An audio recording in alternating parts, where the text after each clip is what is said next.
जय हिंद दोस्तों, मैं गुरुदेश कुमार अपने कैरियर गुरु कोचिंग सेंटर के यूट्यूब चैनल पर आप सभी का स्वागत करता हूं। दोस्तों, एसएससी जीडी इसके अभी हाल फिलहाल में 15 दिसंबर को एग्ज़ाम ख़त्म हुए हैं। 15 दिसंबर की, ठीक है। तो इसकी जो आंसर की है 31 दिसंबर तक आ जाएगी। 31 दिसंबर तक आंसर की आ जाएगी। जो फिजिकल की डेट है जनवरी में दे दी जाएगी। तो आप सभी फिजिकल की तैयारी प्रारंभ कर दें। ये बैच चल रहा है जो मैं पढ़ाने वाला हूँ, यूपी पुलिस कांस्टेबल का बैच चल रहा है। आज मैं आपको पढ़ाऊँगा हिंदी। क्या पढ़ाऊँगा? हिंदी। डला है हिंदी। तो काम करो ऐसा कि एक पहचान बन जाए, काम करो ऐसा कि एक पहचान बन जाए, हर कदम ऐसा चलो कि निशान बन जाए। अरे हर कदम ऐसा चलो कि निशान बन जाए। यहाँ ज़िंदगी तो हर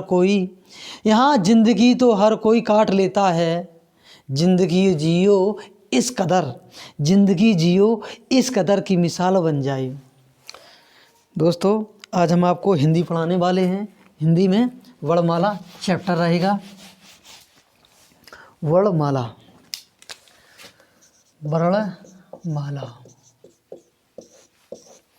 अगर हम वर्णमाला की बात करें तो वर्णमाला में कितने अक्षर होते हैं? 52 वर्ण होते हैं। 52 वर्ण। हिंदी वर्णमाला में कितने वर्ण होते हैं? 52 होते हैं। कितने होते हैं? 52।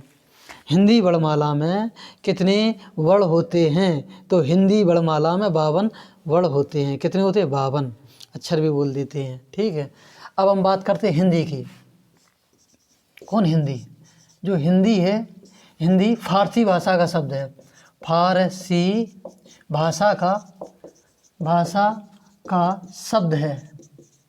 हिंदी की जो लिपि है, कौन है? लिपि। कौन? लिपि। हिंदी की जो लिपि है, कौन नाम है? देवनागरी लिपि। देवनागरी लिपि है। यह संस्कृत भाषा का शब्द है। संस्कृत भाषा का शब्द है। संस्कृत भाषा का शब्द है। लिपि जो है संस्कृत भाषा का है शब्द है। लिपि कौन है? संस्कृत भाषा लिपि है देवनागरी लिपि, संस्कृत भाषा का शब्द है। एक आपने वर्ड सुने होंगे, जैसे कि हिंदू, हिंदी, हिंदुस्तान। हिंदी, हिंदू, हिंदुस्तान। ये तीनों के तीनों वर्ड कहे गए हैं, शब्द कहे गए फारसी भाषा के शब्द हैं।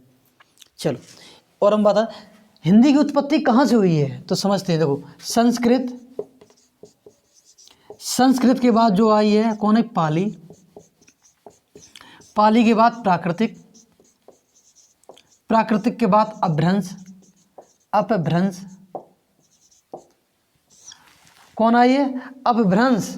संस्कृत के बाद अपभ्रंश के बाद अवहट। अपभ्रंश है सर जी, अपभ्रंश, ठीक। अपभ्रंश के बाद अवहट।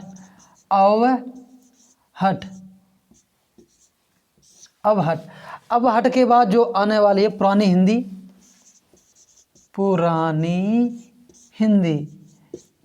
हिंदी। इसी को हम बोलते हैं, हम क्या, इसी को बोला जाता है खड़ी बोली हिंदी।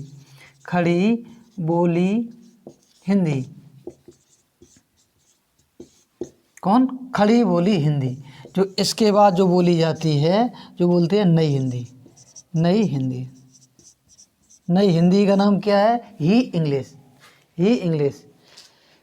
आपने देखा होगा हर किसी के पास जाते मोबाइल है। कॉल आई, फ़ोन आया जैसे, तो क्या बोलते? हेलो का मतलब पता नहीं है। हेलो, समझ में आ रहा है? तो क्या है, हम हिंदी और इंग्लिश एक साथ बोलते हैं, सभी बोलते। तो वर्तमान में जो है ही इंग्लिश। हिंदी ख़त्म हो गई है। पहले थी खड़ी बोली हिंदी, अब कौन हो गई है? नई हिंदी। अब हम आपको बताने वाले हैं वर्णमाला। वर्णमाला तो पढ़ाई रहे, इसमें बड़ और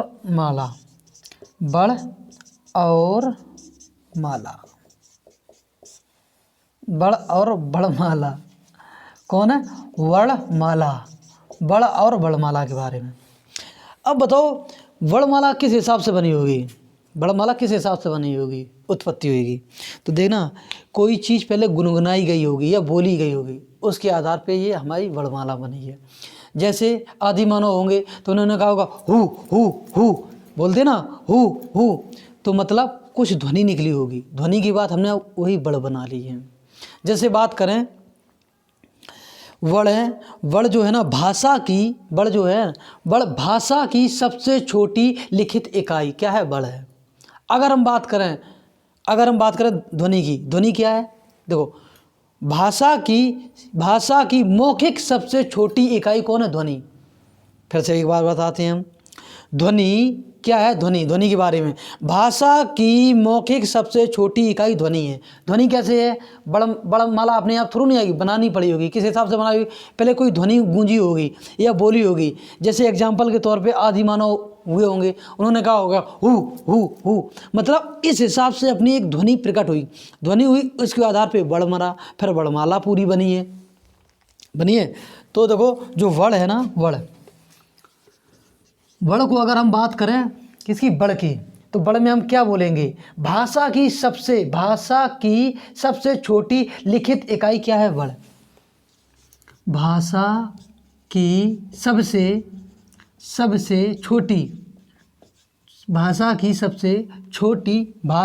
सबसे छोटी लिखित इकाई, लिखित इकाई वर्ण क्या है? भाषा की सबसे छोटी लिखित इकाई क्या है? वर्ण। ध्वनि की बात ले लो, ध्वनि किसकी? ध्वनि की। तो ध्वनि क्या? भाषा की मौखिक सबसे छोटी इकाई, भाषा की सबसे छोटी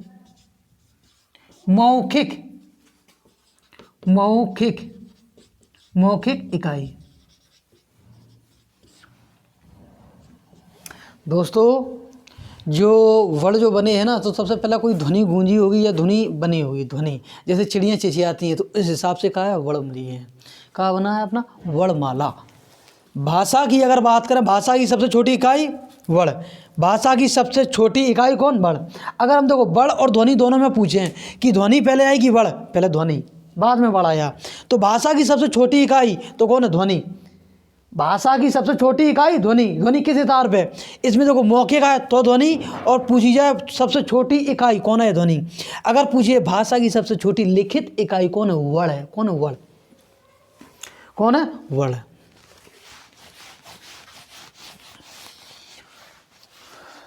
काली कमली बाला मेरा श्याम है, मेरे मन का मोहन तू दिलदार है। चलो अगर हम इसको सीक्वेंस में लगाएंगे कि ध्वनि पहले है कि वर्ण पहले है, तो ध्यान देना है, पहले कौन आई है? ध्वनि। ध्वनि का आविष्कार पहले हो गया। फिर इसके बाद आया वर्ण। कौन? वर्ण। कौन? ध्वनि। ध्वनि के बाद वर्ण। वर्ण के बाद क्या बना? अक्षर। कौन बना? अक्षर। क्या? अक्षर। ध्वनि के बाद क्या बना? अक्षर। अक्षर के बाद फिर क्या बना है? अक्षर के बाद फिर क्या बना है? शब्दांश।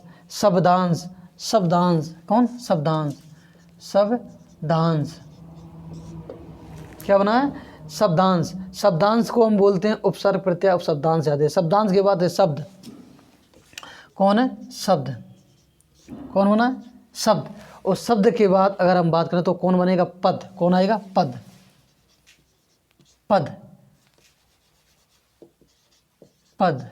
पद के बाद जो फिर बनेगा पद से मिलके पदबंध। पदबंध के बाद अगर हम बात करें, तो क्या बनेगा? शीर्षक, उपवाक्य, वाक्यांश। ये कहिए तो हम क्या ले लें? वाक्य। तो ध्यान देना, ये सीक्वेंस याद आपको होना चाहिए। ये पेपर में पूछ लिया जाता है कि सीक्वेंस लगाइए। सबसे पहला कौन है? ध्वनि। ध्वनि के बाद वर्ण। ध्वनि से बना वर्ण। वर्ण से बना अक्षर। अक्षर से मिलके बना शब्दांश। शब्दांश से मिलके बना शब्द। शब्द से मिलके बना पद। पद से मिला पदबंध। पदबंध से मिलके बना वाक्य। क्या बना है? वाक्य। और वाक्य से मिलके बनेगा अनुच्छेद। अनुच्छेद से मिलके बनेगा अध्याय। अध्याय से मिलके बनेगा रचना, पुस्तक, ग्रंथ, काव्य, महाकाव्य। नहीं समझ में? फिर समझो। जो ध्वनि है, ध्वनि पहले ध्वनि है। ध्वनि से मिलके क्या बना है? वर्ण। मिलके मतलब ध्वनि के आधार पे क्या बना वर्ण, वर्णों के मिलने के बाद क्या बना अक्षर, अक्षर से जो मिलके बना शब्दांश, शब्दांश से मिलके बना शब्द, शब्द से मिलके बना पद, पद से बना पदबंध, पदबंध से मिलके बना वाक्य, क्या बना वाक्य। अब हम बताने वाले हैं कि जो वर्णमाला है, वर्णमाला में जो अक्षर क्या है, अक्षर ठीक, शब्द और वर्णमाला इनमें पूछ लिए जाते हैं। तो हम अक्षर की पहले बात करें, वर्ण और अक्षर की बात करें, इससे पहले थोड़ा साथ में करते चले, इन्हें सब खत्म करते। देखो वर्ण की अगर हम बात करें, वर्ण और अक्षर दोनों की एक साथ समझ लो, वर्ण और अक्षर। वर्ण क्या है, जैसे वर्ण कौन कौन से हैं, वर्ण एक स्वतंत्र है, जैसे कौन है आ, ठीक, ई, ठीक, ऊ, री, ये कहाँ है वर्ण है, ठीक। अब जाके तो ये भी वर्ण नहीं है, कौन आधा का, ठीक, आधा खा, ये भी वर्ण है, ठीक, कौन ये भी मेरे दोस्तों वर्ण हैं, क्या हैं वर्ण हैं। वर्ण को बोलते हैं जिनके टुकड़े ना हो उन्हें हम वर्ण कहते हैं, जिनके टुकड़े ना किए जा सके उन्हें हम क्या बोलते हैं वर्ण कहते हैं। अक्षर जिसे नष्ट ना किया जाए, अक्षर जिसे नष्ट ना किया जाए उसे हम क्या बोलते हैं अक्षर, जो नष्ट ना हो उसे हम क्या बोलते हैं अक्षर। वर्णों का मौखिक रूप क्या है अक्षर, वर्णों का मौखिक रूप क्या है अक्षर। मेरी बात समझ में आई नहीं। अक्षर की अगर हम बात करें, जैसे का, खा, गा, घा और अंगा। कुछ लोग तो दिमाग लगा रहे होंगे, अरे सर जी ये भी का, ये भी का, तो ध्यान देना जो का मिलके बना है आधे का प्लस आ से मिलके बना होता है, हम समझाएंगे आपको। ये देखो मिलके बना होगा आधे खा प्लस छोटा आ से मिलके बना है, तो ध्यान देना है। स्वर एक स्वतंत्र इकाई है, व्यंजन स्वर की सहायता से बोले जाते हैं। तो आप समझ गए हैं वर्ण और अक्षर के बारे में, वर्ण और अक्षर के बारे में आप समझ गए हैं, ठीक। वर्ण में क्या है, वर्ण एक स्वतंत्र है, वर्ण इस हिसाब में आ, ई, ऊ, री, का, खा, ठीक, जो अकेले में आते हैं, ठीक, जिनके टुकड़े ना किए जा सकें। जा छोटे आ का आप टुकड़ा करो, कहाँ से टुकड़ा हो जाए, जो का आधा का है इसका टुकड़ा करो, कर दोगे नहीं कर पाओगे, लेकिन अक्षर के तुम टुकड़े कर दोगे। देखो जो का बना है ये दो से मिलके बना है, आधे का और आ से।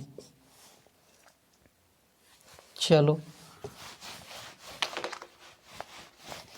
ये तो आपने सीख ही लिया है। अब हम आपको बताते हैं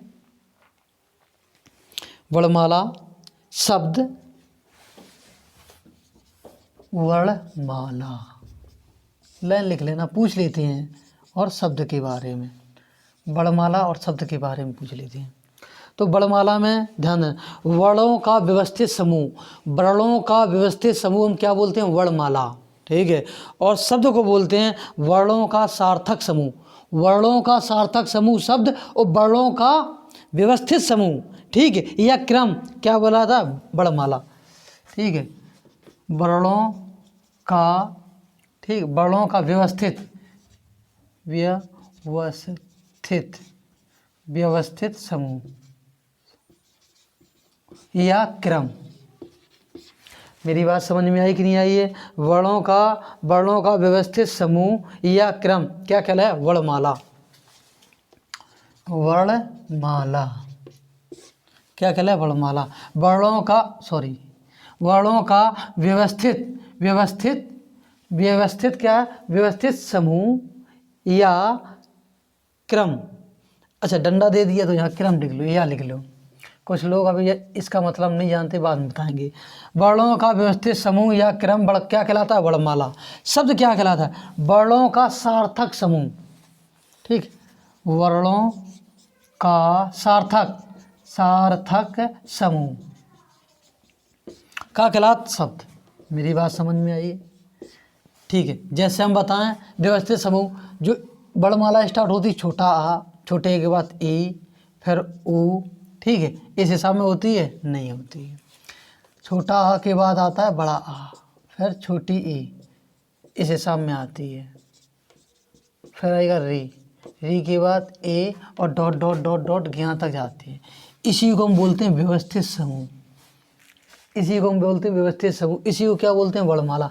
कभी भी यहाँ से स्टार्ट नहीं है, ज्ञा आ जाए, फिर का आ जाए, फिर आ जाए, फिर झा आ जाए, इस हिसाब में आए नहीं, ये व्यवस्थित समूह नहीं है।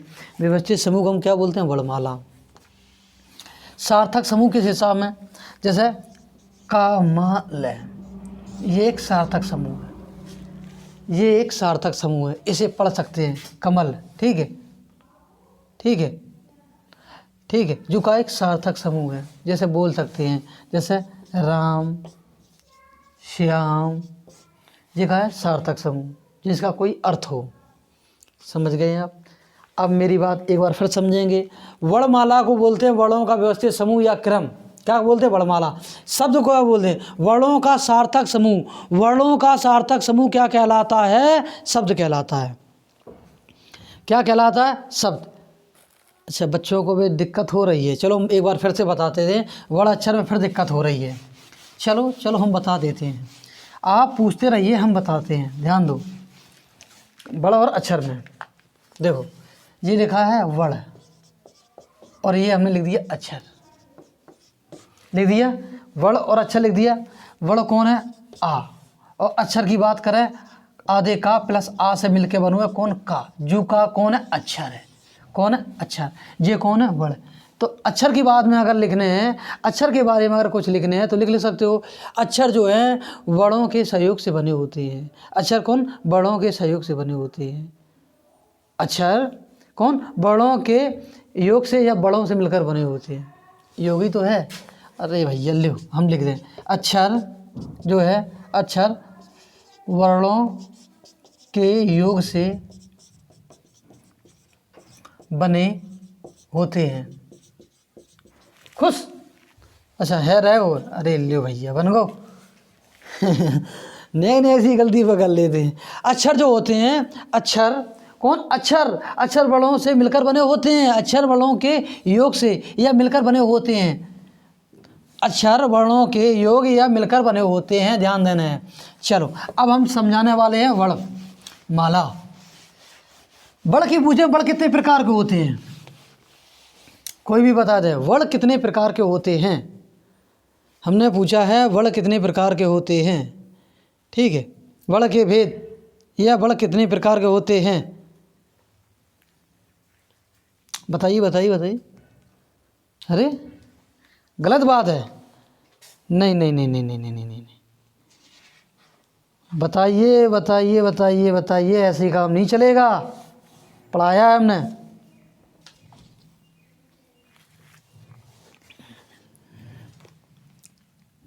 चलो हम ही बता देते हैं।